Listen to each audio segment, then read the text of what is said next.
Imagine, for a moment, stepping into a city that doesn't just greet you, but, well, it announces itself Hmm. with a full-throated roar and maybe a gentle whisper, all at once. Exactly. A place that immediately engages every single one of your senses, Yeah.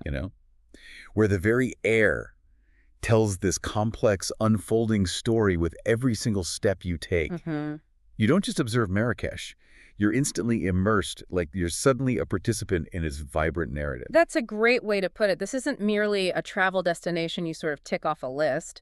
It's really an invitation, isn't it? And a profound journey into an ancient world that kind of asks you to recalibrate your entire perception. Right. And what's truly fascinating here, I think, is how the city itself becomes your teacher. It sort of patiently instructs you in a new language. A new language. How so? Well, the language of light, dancing on ancient walls, maybe the interplay of shadow in some hidden courtyard, the intoxicating blend of scent, and, oh, the rich, multi-layered symphony of sound. It's an invitation to experience life on a completely different sensory plane.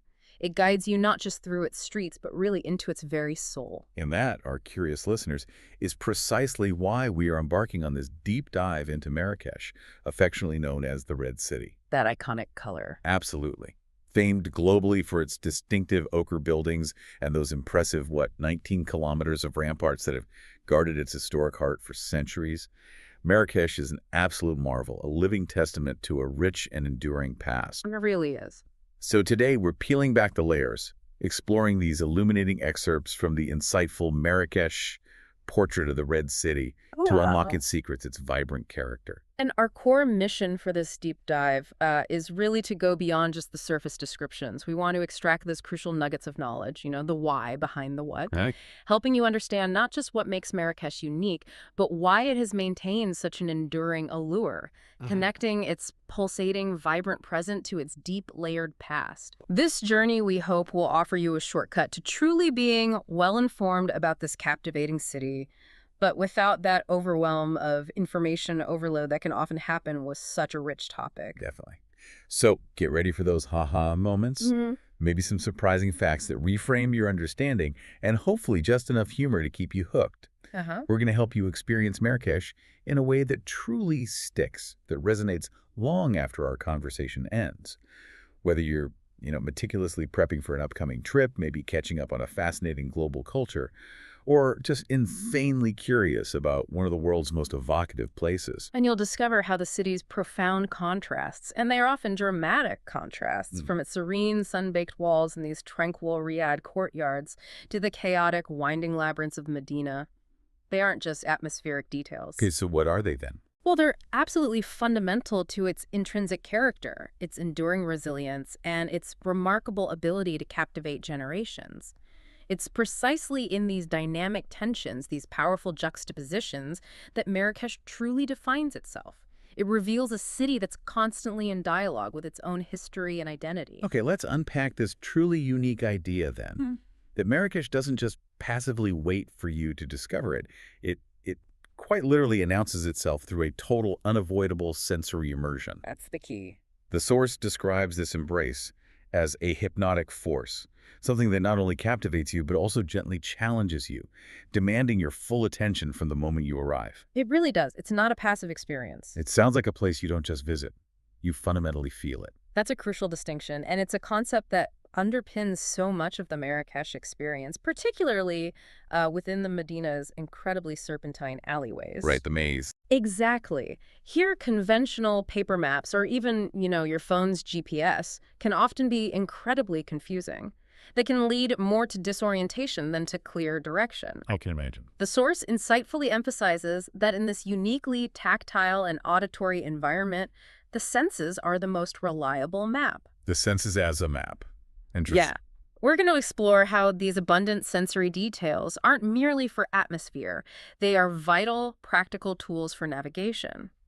They form this kind of intuitive, alternative form of cartography that you just sort of learn on the fly. So you develop a new awareness? Essentially, yeah. A new, almost primal kind of awareness. You become attuned to cues that, Western urban dwellers might typically just filter out.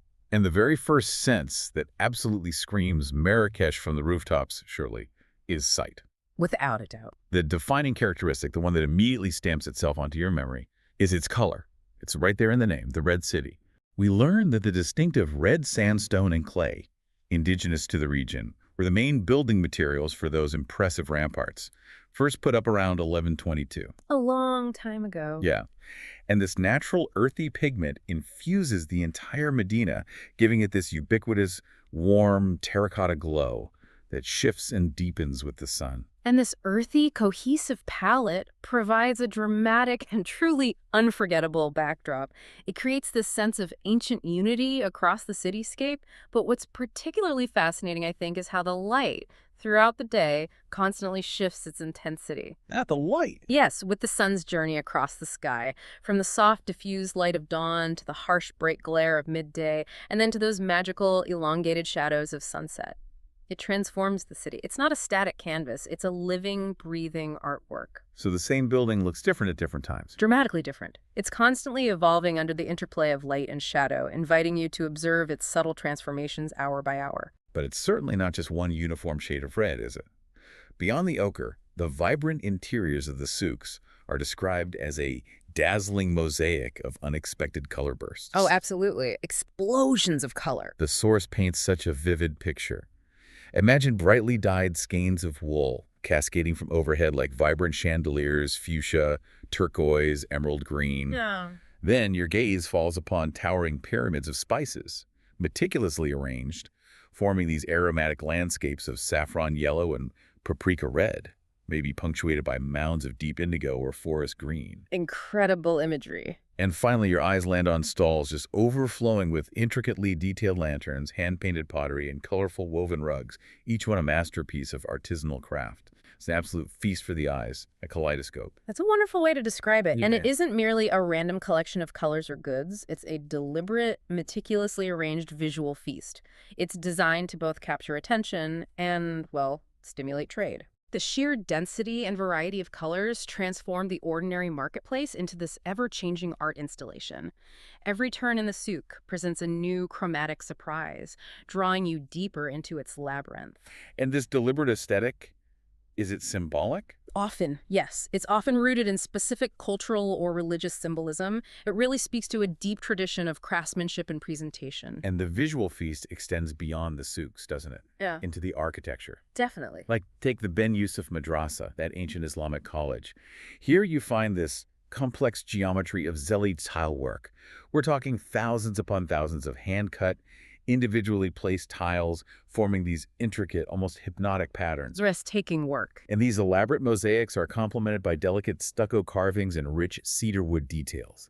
Each element speaks to centuries of artistic mastery. It's breathtakingly detailed. Indeed, the madrasa is an architectural marvel, but, perhaps the most startling chromatic experience in Marrakesh isn't actually within the ancient Medina. Oh, where is it? It's in the tranquil oasis of the Jardin Majorel, the botanical garden. Ah, yes, the Blue Garden. Exactly. Here, you are confronted with an intense electric cobalt blue.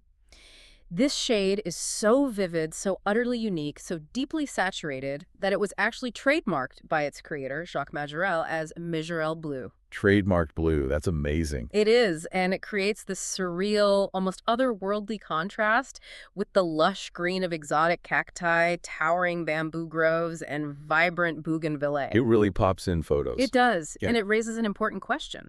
How does such a specific and bold color, originally introduced by a foreign artist, becomes such an iconic hallmark of a city's visual identity? It speaks to its enduring impact, how the city embraced this vibrant splash of color. And the city's visual narrative, this daily unfolding spectacle, it culminates each day at dusk, right? In Jama' el-Fna, the main square. Yes, the grand finale. As the sun begins its descent, it bathes the street performers, the burgeoning food stalls, and the throngs of people in a magical golden light, casting long, dancing shadows that stretch across the ancient plaza. It sounds absolutely cinematic. It absolutely is. This daily ritual really highlights the performative aspect of the city itself. Even the sun's passage becomes part of the spectacle, a sort of natural curtain call. Wow. It's a beautiful example of how natural elements aren't just observed, they're deeply integrated into the human experience of Marrakesh. They become part of its daily drama, its rhythms, its enduring charm. The shift from day to night in el-Fna is a visual transformation in itself, preparing the stage. Moving beyond sight, the auditory landscape is equally, maybe even more compelling. Oh, definitely. It's described as a complex composition of sacred and profane, constantly in dialogue. The heart of the Medina beats with a relentless, pulsing rhythm, a continuous thrum. That's the sound of life there. You hear artisans hammering copper, the whir of bicycles and motorbikes in impossibly narrow alleys, the plodding of donkey carts, and the constant, energetic hum of commerce vendors calling out, bargaining, chatter. It's a cacophony, isn't it? But, as the source vividly calls it, it isn't just noise, it's a powerful testament to its unceasing energy, a sonic signature of its daily life and economic activity. It tells you the city's alive. Exactly. Fully awake, always in motion. A hub of human interaction and enterprise that has thrived for centuries. It envelops you, pulls you into the moment. It can feel overwhelming at first, but soon you start to discern patterns, recognize individual sounds. But punctuating this daily pandemonium, giving moments of contrast, is a sound of profound tranquility and order. The adhan, or call to prayer. Yes. It's this hauntingly beautiful melodic chant echoing 5 times a day from the Kutubiyya Mosque minaret and countless others, marking the passage of time and momentarily stilling the city's hustle. Yes. Sacred pause. And what's particularly fascinating is how this chant becomes a familiar grounding presence for locals and even long-term visitors. Right. It's said to even weave itself into dreams for those who stay long enough. It profoundly signifies the deep Islamic influence that structures the day, providing essential moments of calm and reflection within the chaos. It's a spiritual clock. And if you seek refuge from the clamor? Then you step inside the thick walls of a riad, a traditional courtyard home. Instant change. Instant transformation. The external noise is immediately replaced by the gentle babbling of fountains and cheerful chirping of birds, creating this zone of profound peace. Lovely. And then as night falls, el-Fna shifts its soundscape again. The market din gives way to the ancestral beats of Nawa musicians and the captivating cadences of storytellers. A whole new performance. This stark contrast between public and private sounds and the day versus night shift in the square, it demonstrates the city's ability to offer both intense vibrancy and serene refuge, often just steps apart. It highlights that layered nature of the urban experience. Now let's talk about smell. Because the air in Marrakesh isn't just air, is it? It's thick, with a complex tapestry of fragrances, constantly shifting. Absolutely, it's an olfactory journey. In palace gardens like the Bahia, you find the sweet, intoxicating scent of orange blossom mingling with the perfume of roses and jasmine, creating this sense of cultivated paradise. And it's intentional. It's not just pleasant. It evokes luxury, tranquility, refined beauty. It showcases that long tradition of exquisite gardens, using scent as a key element to transport and soothe. But then you step into the souks. And the atmosphere changes completely. It becomes this heady and overwhelming experience. Especially the spice market, Rabah Kadima. Oh, yes. The air is incredibly dense with aromas of cumin, cinnamon, saffron, turmeric, and the complex local blend, Ras el-Hanout.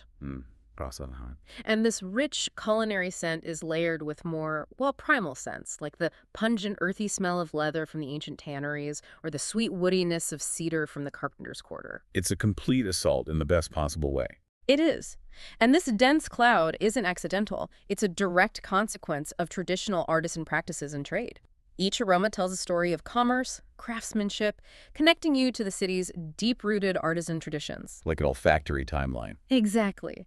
That Ras Hallmout, for instance, head of the shop, sometimes has dozens of spices, a secret blend passed down for generations. Wow.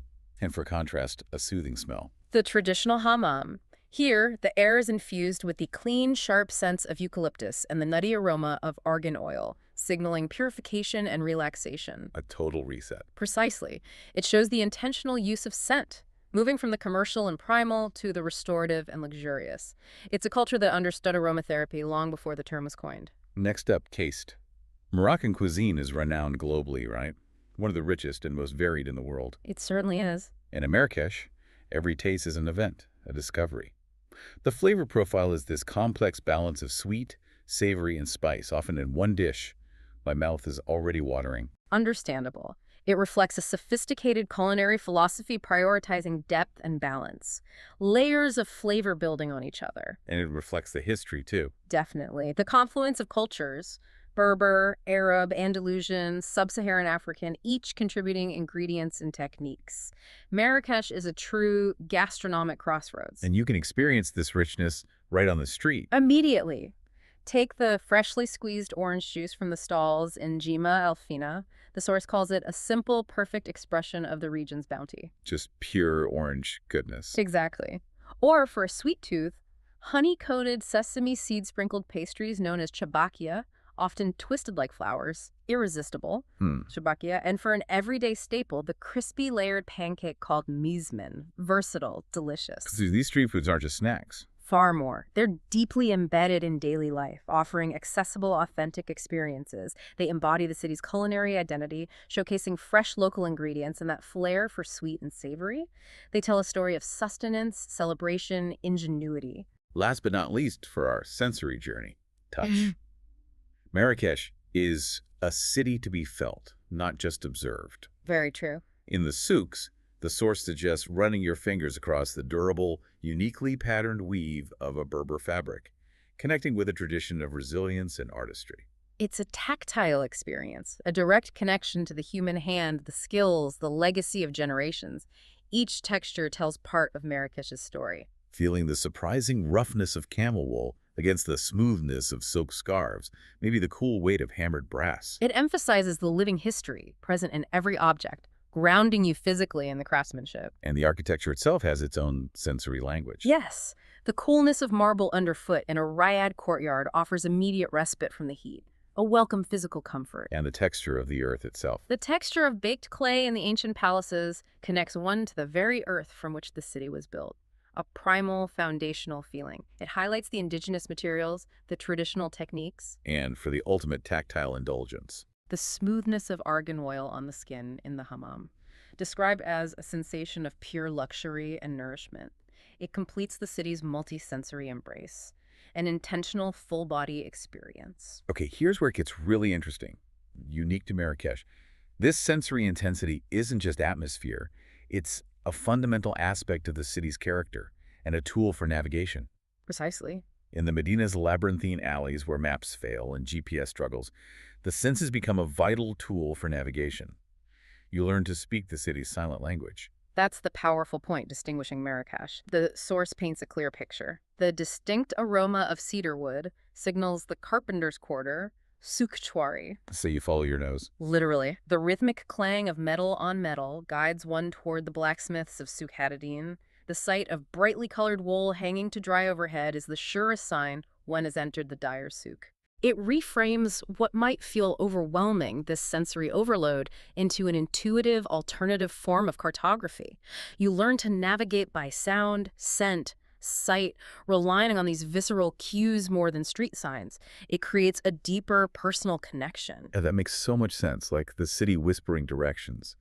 But these senses don't just guide your feet, they immerse you in the cultural tapestry, right? Absolutely, they guide you into its soul. Marrakesh's soul is woven from a multitude of cultural threads, creating this human tapestry of extraordinary richness and complexity. We're talking a blend of Arab, Berber, Andalusi, African, European legacies. It's a magnificent composite. A living blend. Exactly. The city is a vibrant microcosm of this intricate synthesis. Diverse histories aren't just remembered, they are lived out daily in its streets, its languages, its art, and its people. Which raises the question. How do these distinct layers, sometimes harmonious, sometimes clashing, interact and coalesce to shape a unified yet complex and fluid identity that is distinctly Marrakech? Yeah, how does that work? It's a testament to the city's incredible absorptive capacity, its ability to blend traditions into something new. So at the very foundation, the anchor, is the ancient and resilient culture of the indigenous Berber or Amazigh people. The original inhabitants. They've been there for thousands of years, long before others arrived. They constitute the bulk of the population in Morocco, especially in the high Atlas Mountains surrounding Marrakesh. Which means their influence is profound and pervasive, running through the veins of society. And the language? Tamazight. It gained official status alongside Arabic in 2011. A significant moment of cultural recognition for a language long marginalized. Dialects like Tashalit are still widely spoken near Marrakesh. A living testament. Yes, and a vital acknowledgement of Morocco's diverse roots. And Berber cultural expressions are embedded everywhere. In the art. Deeply. You see it strikingly in the intricate geometric patterns of the hand-woven carpets. Each knot a labor of love, each design a story, a testament to Berber women's artistry. And in the music. Profoundly. The city's soundscape is enriched by traditional Berber music. From the celebratory awash of the High Atlas, a collective village dance and song, Wow. to the distinctive urban rhythm of Deco Marrakechia, a percussive ensemble unique to Marrakesh. Their musical traditions are a vibrant part of the city's sonic identity. So it's not just history, it's living culture. Palpable and living, a dynamic cultural force enriching the entire urban experience. Building on this Berber foundation came that pivotal transformation, the arrival of Arab forces in the 8th century. Introducing Arabic and Islam. Which became the cornerstones of modern Moroccan culture. Islam is the state religion. Most Moroccans are Sunni Muslims. Faith is inescapable. And this influence is manifest in every facet of life, shaping society. The city's rhythm is set by the 5 calls to prayer from the Kutubiyya, the calendar structured by holidays like Ramadan, Eid al-Fitr, Eid al-Adha. A complete integration. A constant spiritual pulse underlying all secular activity. The architecture, social customs, ethics, all imbued with this profound Islamic heritage. And the language, Moroccan Arabic, Darija. That's the lingua franca of the streets, described as vibrant and expressive, blending classical Arabic with Berber, French, even Spanish influences. It's the everyday speech animating conversations. Not just formal scripture. Not at all. And the architecture of the old city, the Medina, mosques, palaces, riads, is a physical legacy of this profound Arab Islamic heritage. It's not just style. It's a statement of identity, belief, aesthetic philosophy. The geometric patterns, calligraphy, courtyard designs all reflect principles rooted in Islamic art and tradition. Over the centuries, this Arab-Berber foundation was enriched further. Yeah. A key infusion came from Al-Andalus, Moorish Spain. Yes, a very significant one. Muslims and Jews fleeing the Reconquista brought sophisticated traditions in music, cuisine, and architecture that left an indelible mark.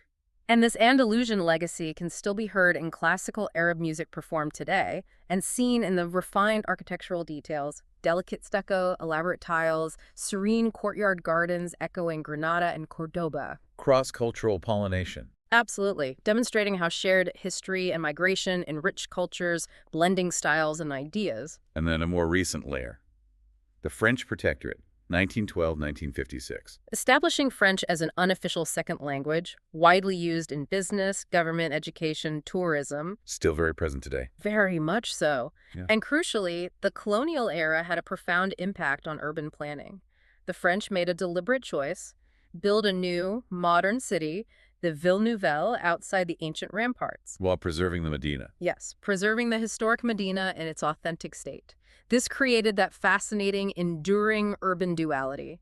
2 distinct cities side by side, yet intertwined, key to understanding modern Marrakesh. And this decision created a distinct physical and cultural duality that persists today. The Medina represents the pre-colonial Arab Andalusian and Berber identity. A labyrinth of narrow alleys, inward-facing riads, life centered on the mosque and souk, rooted in tradition. In striking contrast, Galiz, the heart of the Ville Nouvelle, embodies European influence. Wide, straight avenues, traffic lights, modern shopping centers, apartment buildings. This urban layout is more than just architecture. It is a visible timeline of the city's history, a physical manifestation of its layered past, a stark visual and experiential difference. So moving from Jima el-Fna to a cafe in Galiz is literally a journey across centuries of cultural layering, a transition in space, time, and atmosphere. Meaning you have to experience both. Exactly. To experience only one of these realms is to grasp only a fraction of the city's complex and multifaceted identity. Marrakesh is the dynamic and sometimes dissonant interplay between the two. It's where Nawa music meets Hispano-Moorish architecture. Precisely. And where conversations shift effortlessly between Darija, French, and Berber. This fluid cultural exchange is a testament to its resilience, adaptability, and the richness of its heritage. Okay, let's dive into the very pulsating center of the Medina, the beating heart, Jema el-Fna, this vast, open, gloriously chaotic square. It's more than just a location. The source says it's a living, breathing phenomenon, an entity with its own personality. For nearly 1,000 years, it's been the city's unwavering cultural and social heartbeat. And its significance is globally recognized. UNESCO designated it a masterpiece of the oral and intangible heritage of humanity. Wow. That's huge. It affirms its irreplaceable value. This square reinvents itself daily, its character shifting dramatically from day to night. What's truly fascinating is the sheer endurance of its traditions, passed down through generations. A living museum that constantly evolves. During the day, el-Fna is a sprawling open-air marketplace. Busy, but maybe more laid back than at night. A gentler hum, yes. A place of commerce and casual encounters. The most iconic sight is probably the neat rows of brightly painted stalls adorned with pyramids of oranges. The juice stalls. Exactly. Vendors pressing fresh sweet juice to order, a refreshing elixir deeply embedded in the square's character, an immediate connection to local produce. And you also see the colorfully dressed water sellers. Often adorned in traditional gear, posing for photos. The source notes they often earn more from tourism now than from quenching thirst. Reflects the square's evolving role. It does. You'll also see women offering intricate henna designs, stalls selling spices, herbs, handcrafted leather goods. A vibrant tableau. It is. And the daytime scene also includes performers, like the snake charmers with their pipes, or men with macaques offering photo opportunities. These are long-standing traditions of street entertainment that contribute to the square's unique atmosphere. Then, as afternoon wanes around 4 or 5 p.m., this remarkable metamorphosis begins. Like watching a city wake up again. It is. Dozens of food stalls, mobile kitchens are wheeled into place, assembled with practiced efficiency, a choreographed dance of preparation. And the smell changes completely. Dramatically. The air fills with billowing clouds of steam and smoke from 100 grills, carrying savory aromas of cooking meat, rich tagines, tantalizing spices. The open space becomes a crowded, labyrinthine open-air restaurant lit by gas lanterns and naked light bulbs, casting this theatrical, almost dreamlike light. A sensory feast heralding the night.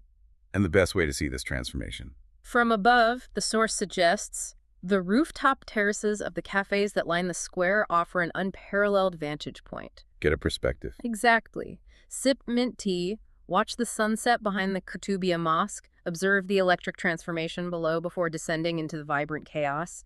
A moment of contemplation before immersion, like watching an opera before joining the chorus. And once darkness fully falls, el-Fna becomes its most famous self.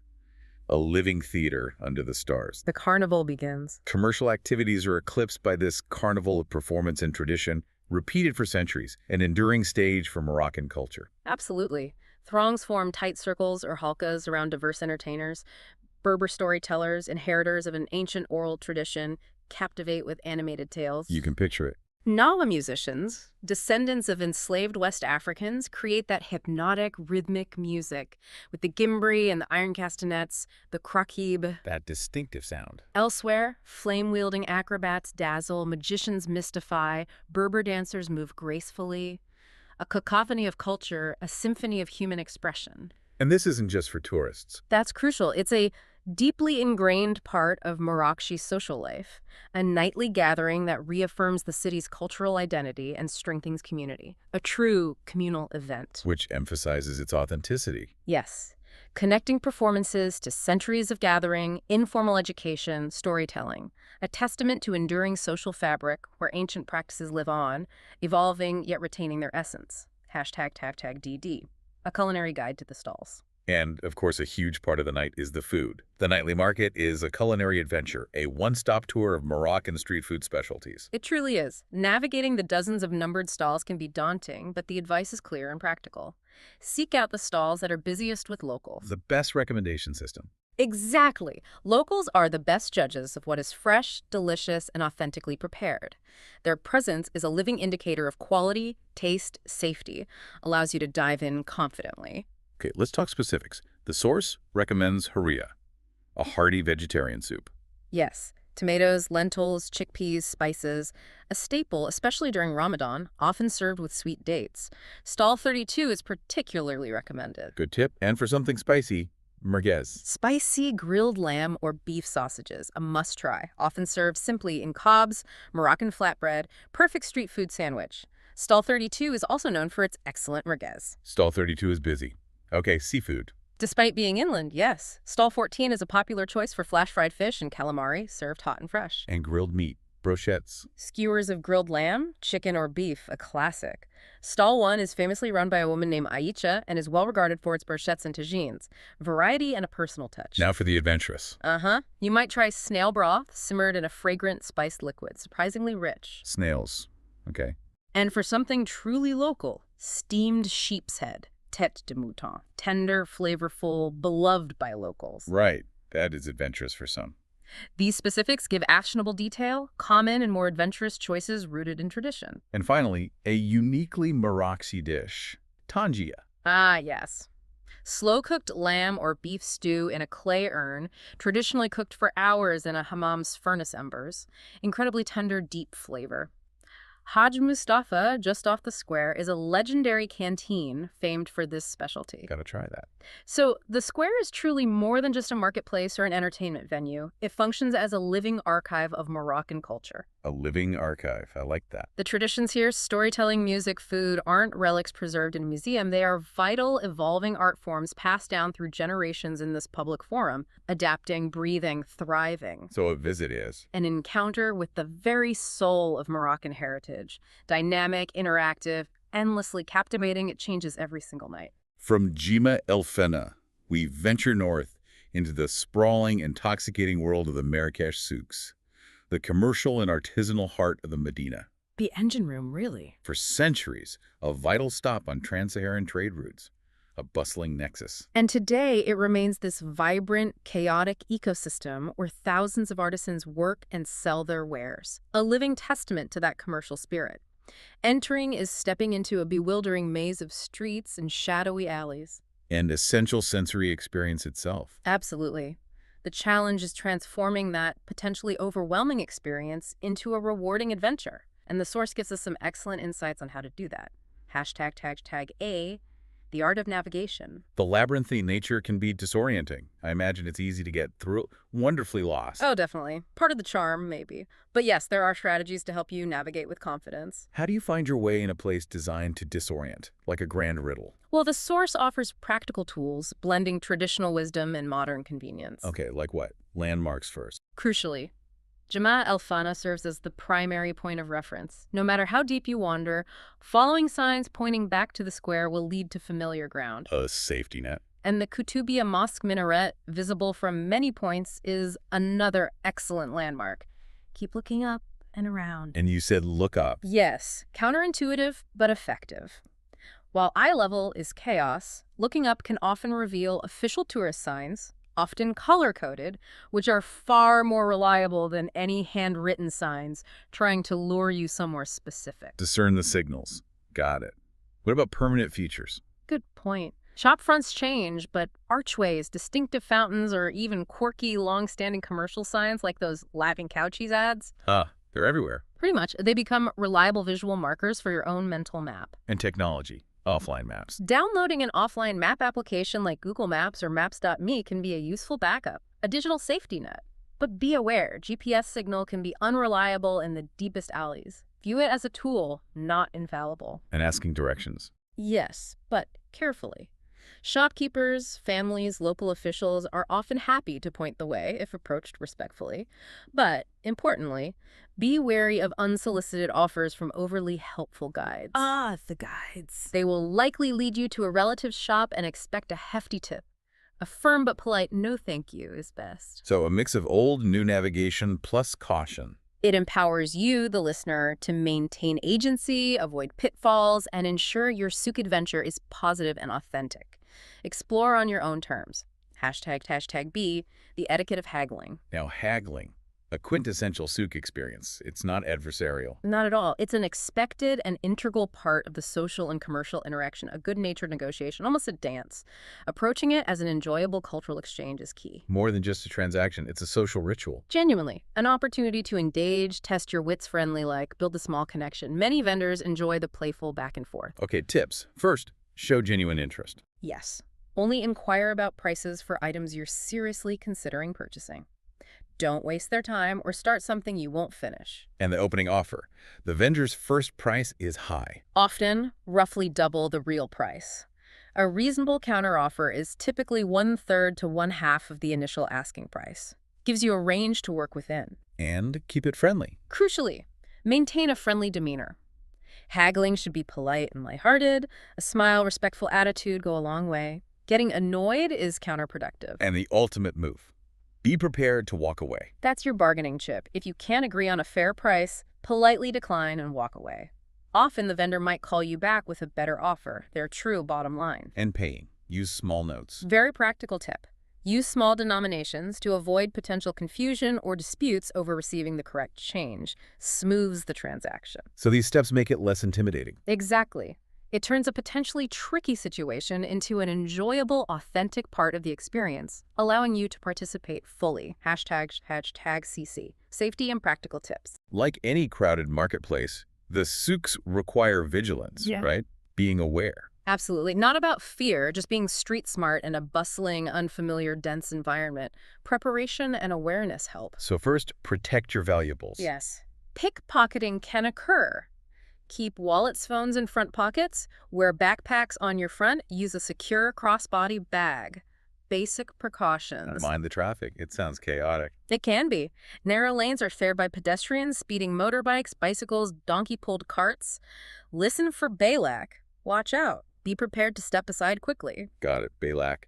And common scams. Be aware. Yes, just be informed, not paranoid. Vendors claiming modern items are genuine antiques, or women starting a henna tattoo without consent then demanding payment. How do you handle that? A firm but polite no thank you or just withdrawing your hand immediately is usually effective. So these tips help you navigate confidently. Empower you, yes. Avoid common traps, prevent minor issues, ensure a smoother, more enjoyable experience, letting you focus on the wonders around you. Despite the seeming chaos, there's a logic. The souks are organized. Underneath it all, yes, underpinned by a traditional logic. They are organized into specialized sections according to craft, a system that has existed for centuries. Sections for leather, spices, metalwork. No. And here's another tip. Venturing deeper beyond the main thoroughfares often reveals the workshops where these goods are actually made. See the artisans at work? Exactly. Often better prices, too. Transforms a shopping trip into a cultural exploration. The souks are not merely a retail space, but a vast living workshop. A hub of creation and authenticity. It's not an abstract concept, but a tangible reality. The person selling that lantern might be the artisan who was hammering it moments before. A direct link. Between creation and commerce passed down through generations, that is the true essence of the souk experience. It highlights the deep connection between people, crafts, and the city's enduring heritage. You're not just buying an object, you're participating in a living tradition. Hashtag outro. What an incredible journey through Marrakesh.